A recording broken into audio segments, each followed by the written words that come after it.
these young couples, these people who've been together for 2 minutes and they're already on national TV giving people relationship advice. Why? Why? Hi, Sophia. Thank you for stopping by.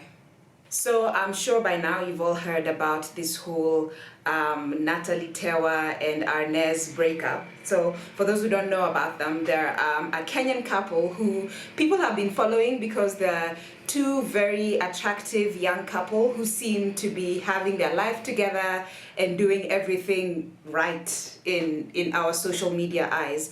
But the other day it just came out that they broke up. And what actually made me make this video is at some point she was kicked out of the house by the boyfriend, and there was this cream that she made. And if you're a woman, you know what this cream is, like what that cream means. I just felt so bad for her at that point. Like, you can imagine, she was alone. She was physically, mentally alone because the person that she loved is now locked himself inside the house. The people that are there are just neighbors who, unfortunately, if you don't talk to your neighbors, then they're complete strangers who are just standing outside of your house. It's at night. You're confused. You don't have your phone. You don't have anything. And now these people are just surrounding you, and you feel so alone. It's a meltdown. Like you're so alone. I think that was one of the darkest places that Natalie was at, and I can completely understand. When I watched that, at that point my heart broke. I was like, I wish I was there to just give her a hug. I know she doesn't know me, I also don't know her that well, but at that point I could really get her frustration and just what she was feeling at that point.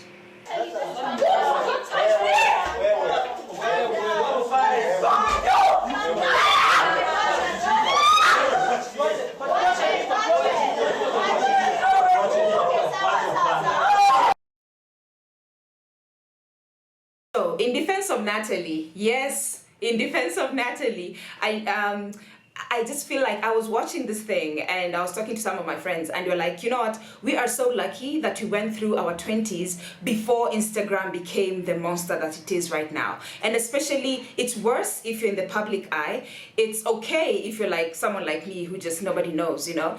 But even then, anything that happens, people just have their phones all the time. They just want to record and put it online for other people to see and make you famous for no good reason.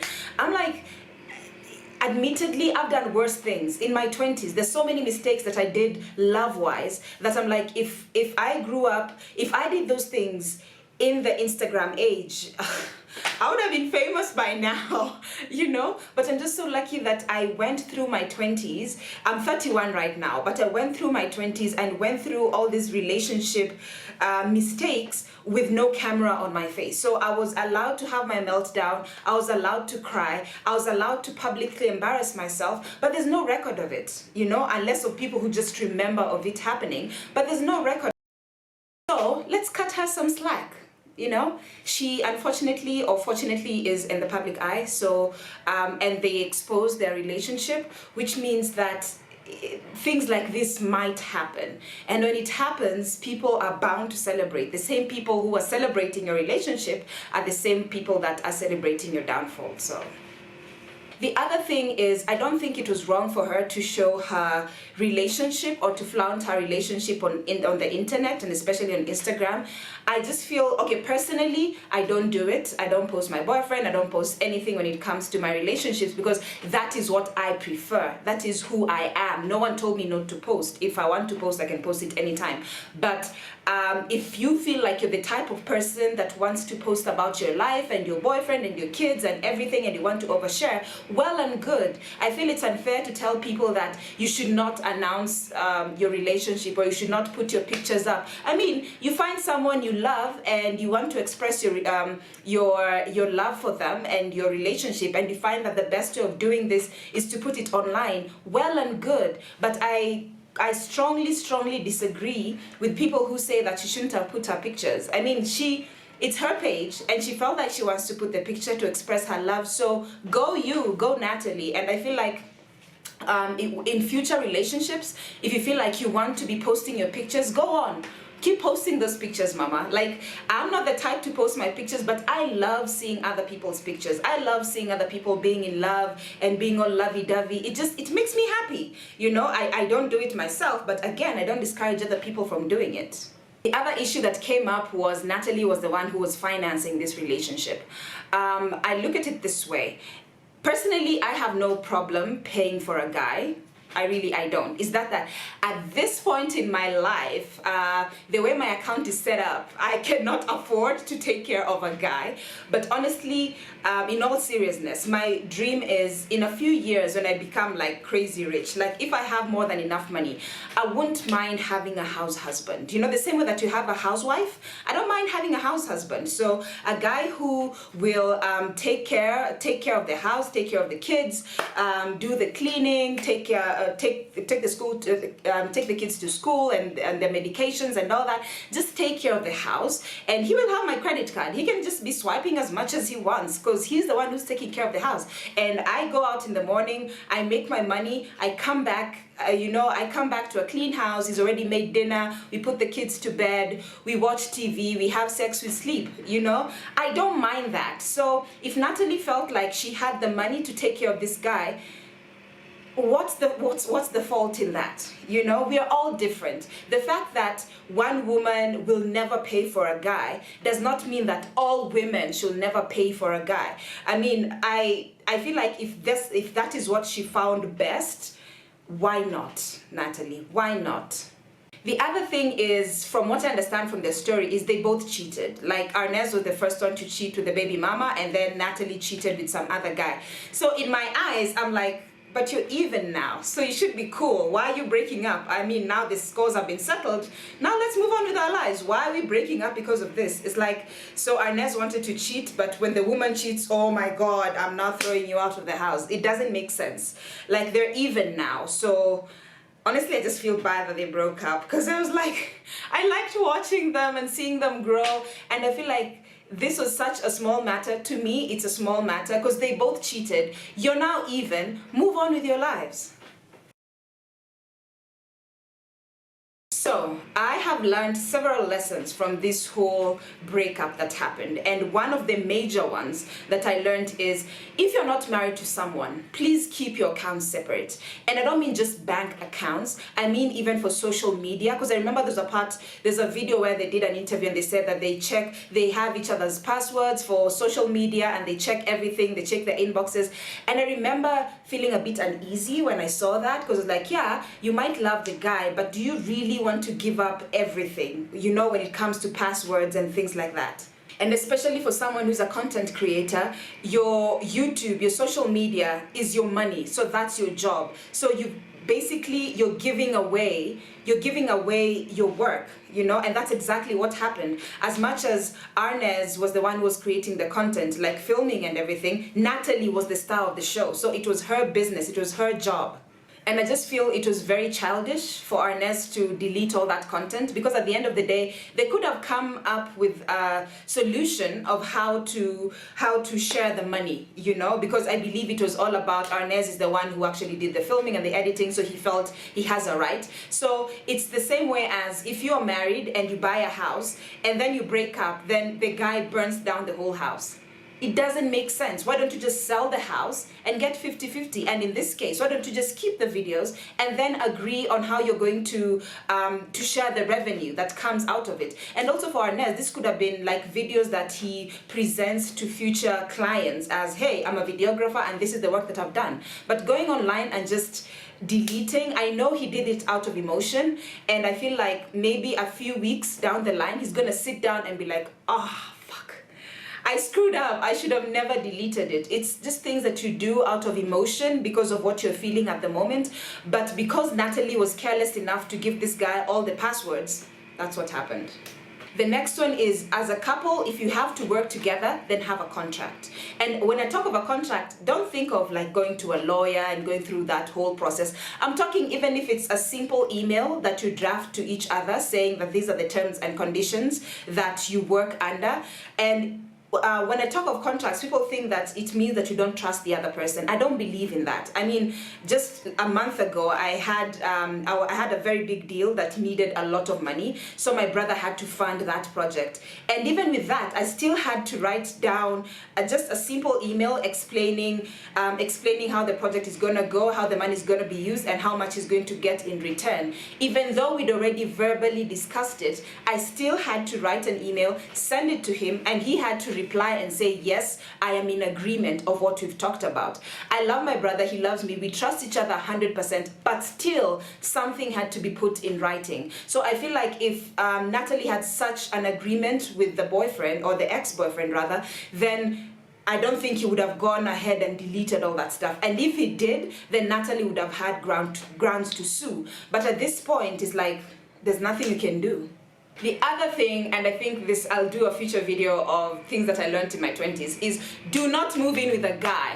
If a guy has not married you, do not move in with him. It's one of the mistakes that I did when I was 21. I don't regret it because there are lessons learned, but moving in with a guy, I know the excuse is, oh, we're gonna save money and we're gonna get married anyways. That's usually the excuse. We're gonna get married anyways, so you might as well start getting used to each other. No, don't do it. I have a friend who actually did it in a very smart way. She, the boyfriend convinced her to move in with her. She agreed, but she kept all her stuff in some SQ in South B, so she kept paying monthly rent for that SQ, but she never let her stuff go. So when finally the relationship ended, as they do, when the relationship ended, she just moved back. It was a year later. She'd been paying rent in this SQ for a whole year, 15,000 every month. So when the relationship ended, she didn't feel destitute. She didn't feel like I have to move back to my parents' house. She had a place. She had everything. She had a bed, she had utensils, she had everything. She just continued on with her life. So unless you're married, like moving in with someone can be very tricky, can be very, very tricky. Because I'm looking at Natalie's situation right now, and I'm sure she's now living with her mom, and there's just this whole stress of where do I go next? You know, what's the next step? And ladies, if you have to live together with a guy, if you really, really, really have to, then have the lease under your name. So that if anything happens, you're the one to throw out the guy and not the other way around. Other thing is, please ladies, do not quit a stable job just so that you can settle in with a boyfriend and start this whole new business or whatever it is. Because I remember there's a time that Natalie said that she quit her full-time job so that they could move in with a boyfriend and start full-time content creating. I mean, it was going well for a few months, but that was just a few months. So right now she has no boyfriend, she has no one to like record and edit the videos for her, which means she has to do it by herself. And now there's no stable income coming in, and there's this whole drama surrounding the whole breakup. It's just, sometimes it's a bit too soon. You know, it's a bit too soon. Just consider, how long have you been with this guy? I understand that these two have been together for less than 2 years. Less than 2 years, and you're already quitting like a stable job to become a content creator and moving in with your boyfriend. Like, things were happening too fast and you're just too young to handle all this. The other thing that I feel like is not just Natalie and the boyfriend that were doing it, but I feel like it's becoming sort of a trend in Kenya.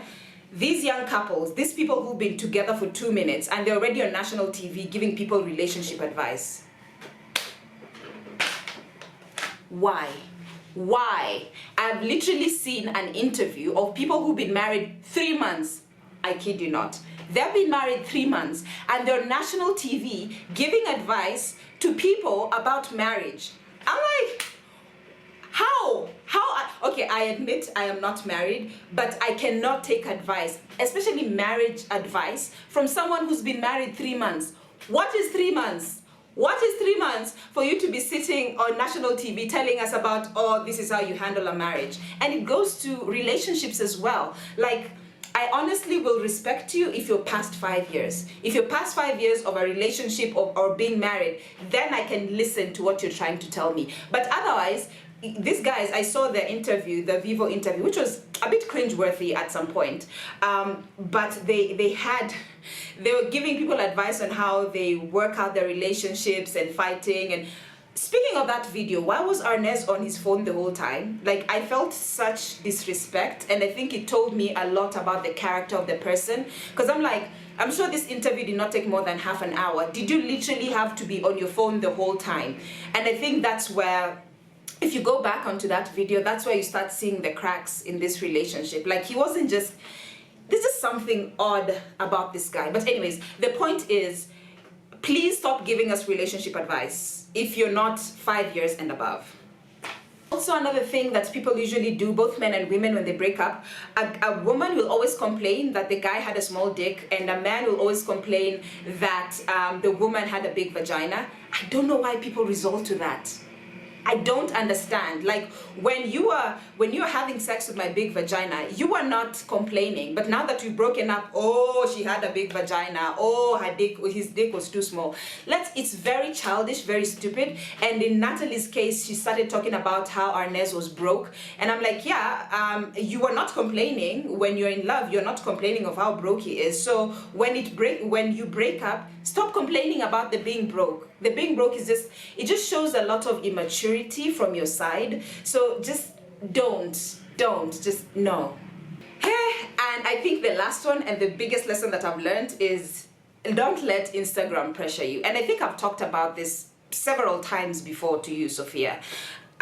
Instagram, we live in this Instagram life where there's so much pressure of seeing these perfect couples and this perfect life and this perfect everything, but you don't know what happened behind the scenes. You don't know what it took them to just take this one perfect picture that you're seeing right now. I mean, I look at it this way, like, you could be on your Instagram scrolling and seeing all these couples, and they're going to Asia, and they're in Naivasha, and they're in Mombasa, and they're doing all this awesome stuff, and you're sitting there just looking at your boyfriend and thinking, the farthest this guy has ever taken me is the animal orphanage. Like, seriously, the farthest you've taken me is animal orphanage. People are going to Asia, you're being taken to animal orphanage. But you know what? Rather that animal orphanage that's authentic and is coming from the heart than being taken to Asia and everything is just fake and full of shit and just couple goals, you know? So let's not pressure ourselves. Let's not look at other people's lives and think of how perfect they are and get depressed on our side because we think that we will never achieve that. And another point riding on that is, most people in their 20s are the ones who are like getting all this pressure from social media. Get this straight and get it from me. No one is expecting you. Absolutely no one is expecting you to be a multi-millionaire in your 20s.